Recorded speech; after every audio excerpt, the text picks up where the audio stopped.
Hello friends, स्वागत करता हूं आप सबका मेरे इस YouTube channel let's learn English पर।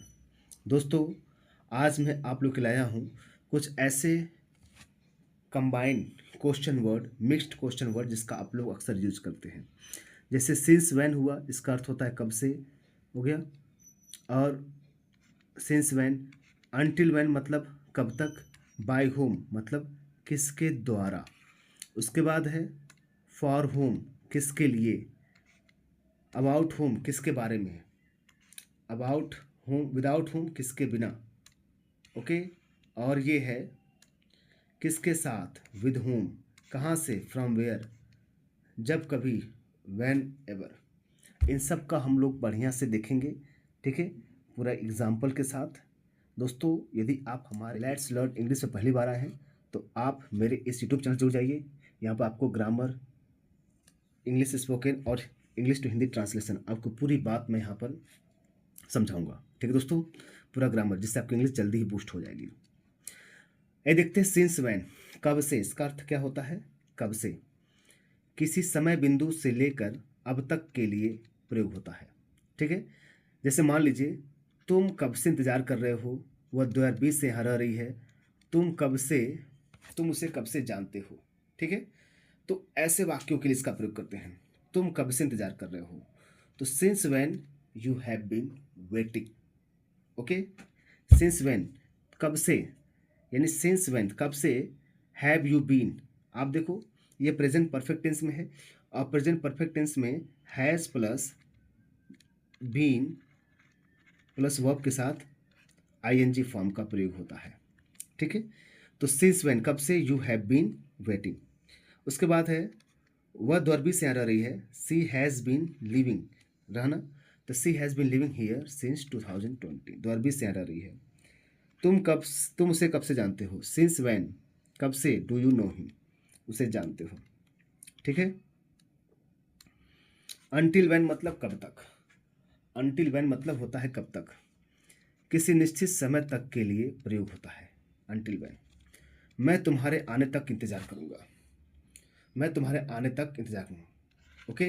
आने तक, इसका कब तक में भी इस्तेमाल होता है। ओके। जैसे वह, यह समस्या कब तक जारी रहेगी, वह 10 बजे तक पढ़ता रहा। और वो देखिए, इसका कंजक्शन के रूप में भी यूज रहा, और इसका क्वेश्चन वर्ड की तरह में भी इसका यूज रहा। कंजक्शन के रूप में क्या होता है, आई विल वेट यू, मैं तुम्हारा इंतजार करूंगा, अनटिल व्हेन, जब तक तुम, हो गया, आओगे। ठीक है। Until you come, until when, हो गया, जब तक तुम आओगे। आओगे नहीं मतलब वही है। he स्टडीड अनटिल 10 o'clock, वह 10 बजे तक पढ़ता रहा।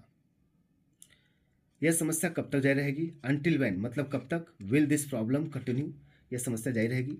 ठीक है। देखिए दोस्तों, अगला है बाय होम, किसके द्वारा।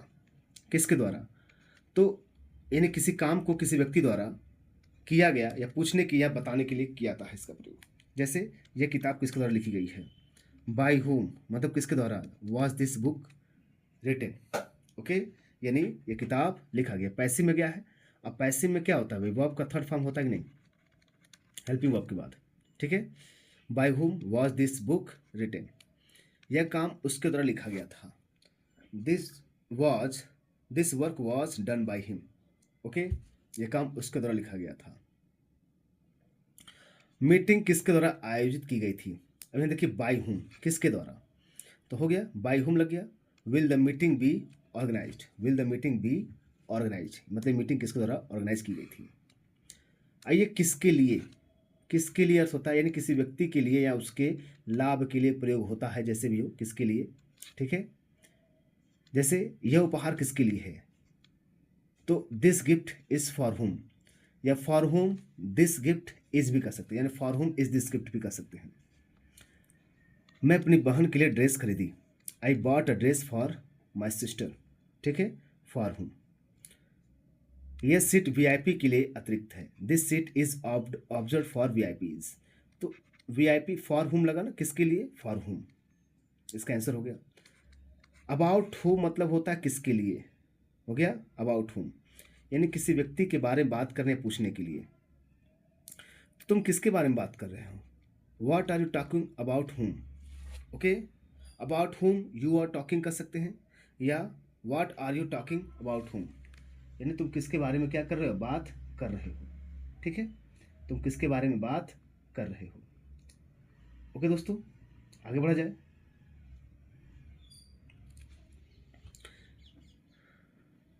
क्या तुम जानते हो यह खबर किसके बारे में है?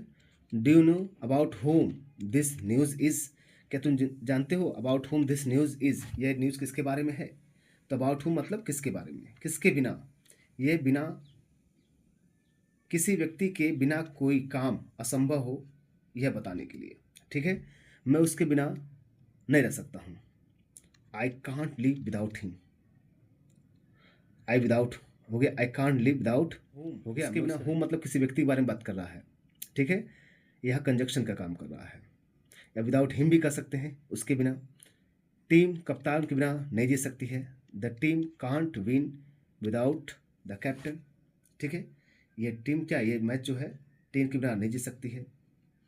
मैं अपने माता पिता के बिना अपने जीवन की कल्पना नहीं कर सकता, I can't imagine my life without my parents, अपने पेरेंट्स के बिना। ठीक है, अगला है किसके साथ, विद whom, किसी व्यक्ति के साथ रहने या उसके काम करने के लिए तुम किसके साथ जा रहे हो, विद whom आया ना, आर यू गोइंग, तो इसका आंसर क्या दोगे, आई वेंट, मैं अपने दोस्त के साथ बाजार जा रहा हूँ, I went to market with my friend, I went to market with my friend. तो यहाँ पर मेन चीज़ है विद whom, यानी किसके साथ आर यू गोइंग जा रहे हो। वह लाइब्रेरी में किसके साथ पढ़ता है, ही स्टडीज़ हो गया, he studies with whom in the library. Okay, वनी वो किसके साथ, विद whom किसके साथ वो पढ़ता है लाइब्रेरी में। कहाँ से, फ्रॉम वेयर, कहाँ से का अर्थ क्या होता है, फ्रॉम वेयर, यानी किसी स्थान से आने या शुरू करने के लिए प्रयोग किया जाता है। तुम्हें यह किताब कहाँ से मिली, from where did you get this book, मतलब कहाँ से तुम्हें बुक मिली, फ्रॉम वेयर। मैं दिल्ली से आ रहा हूँ, I am coming from Delhi. ठीक है, मैं दिल्ली से आ रहा हूँ, I am coming from Delhi. तुम उसे कहाँ से जानते हो, from where do you know him, कहाँ से जानते हो, फ्रॉम वेयर। ओके, अगला है जब भी, वेन एवर, जब भी समय या जब भी उस समय के लिए प्रयोग होता है तो इसके लिए प्रयोग करते हैं। जब भी मैं उसे देखता हूँ खुश होता हूँ, when ever I see him I feel happy, जब भी मैं उसे देखता हूँ तो खुश होता है, when ever I see him I feel happy. जब भी तुम्हें मदद की जरूरत हो मुझे कॉल करना, call me whenever you need help, call me. ठीक है, जब भी तुम्हें मदद जरूरत है call me. Whenever it rains he gets wet, जब भी बारिश होती है वह भीग जाता है। ठीक है, वेन एवर, इसका अर्थ जब जब होता है, जब भी।